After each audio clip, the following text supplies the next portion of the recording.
خدمتتون هستیم با ارائه آخرین آمار و اطلاعات مربوط به بیماری کووید 19.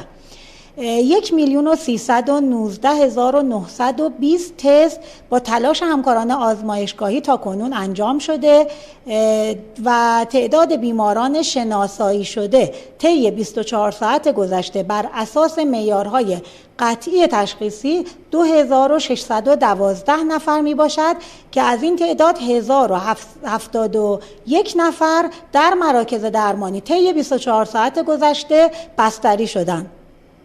در حال حاضر تعداد موارد بستری در بخش مراقبت‌های ویژه 2789 نفر هست.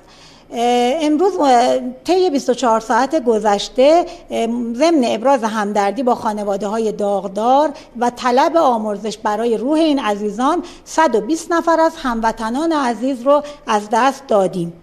مجموع جانباختگان تا به امروز 9185 نفر می باشد. مجموع موارد شناسایی شده تا امروز 195,051 نفر و 154,812 نفر از هموطنانمون بهبود یافته از بیماری کووید 19 می باشند. استانهای قرمز خوزستان، آذربایجان شرقی، خراسان رضوی، هرمزگان، کردستان و کرمانشاه می باشد.